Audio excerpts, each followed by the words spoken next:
Bonjour, bienvenue dans la série sur l'électrodynamique classique. Nous continuons sur les effets non linéaires. Donc on avait la transformée de Fourier. Je vais la réécrire. V de Q au carré est égal à 4pi Z1, Z2, alpha de Q carré sur Q carré. Alors, la dépendance en 1 sur Q carré est caractéristique du potentiel coulombien, tel qu'il intervient par exemple dans les expériences de diffusion de Rutherford. Mais l'intensité d'interaction est maintenant gouvernée par la constante de couplage variable alpha Q carré, dont l'inverse s'écrit alpha Q carré exposant moins 1 est égal à 1 sur alpha de 0, une constante, moins 1 sur 3pi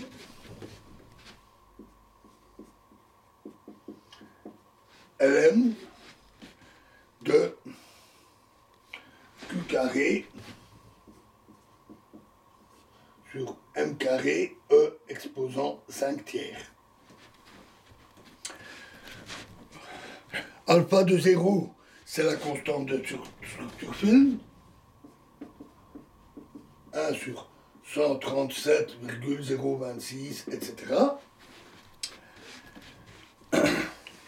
0,36, pardon. 0,36, etc. C'est la constante de structure fine. E, ici, n'est pas une charge ou quelque chose comme ça, c'est la base du logarithme naturel ou logarithme népérien. Et grand Q carré n'est pas une charge, hein, c'est le carré de transfert de nombre d'ondes, ou d'impulsion. Cette expression est une approximation aux grandes valeurs de Q carré sur M carré. La constante de couplage variable alpha de Q carré croît lentement avec Q carré, aux courtes distances. Les particules pénètrent alors à l'intérieur du nuage écran constitué des paires électrons-positrons. Ils interagissent à l'intérieur de ce nuage avec un plus grand nombre de charges. L'énergie de polarisation du vide étant à l'ordre le plus bas proportionnel à alpha fois les charges externes, elle est associée à un effet linéaire, même si elle implique via alpha le carré de la charge interne de l'électron et du positron. Les petits effets tels que la diffusion photon-photon, où 3 des photons correspondent à la troisième puissance du champ ou de la charge externe, traduisent des interactions véritablement non linéaires. En conclusion, on peut dire que dans le vide et aux échelles de longueur et d'intensité des champs du domaine classique, à notre échelle, tous les témoignages actuellement disponibles confortent la validité de la superposition linéaire.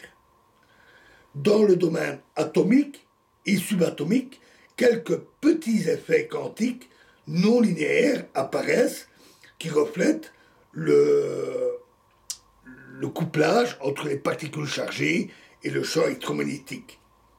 Ils modifient les interactions entre particules chargées et engendrent des interactions entre champs électromagnétiques, même en l'absence de particules physiques. Donc voilà pour la superposition linéaire.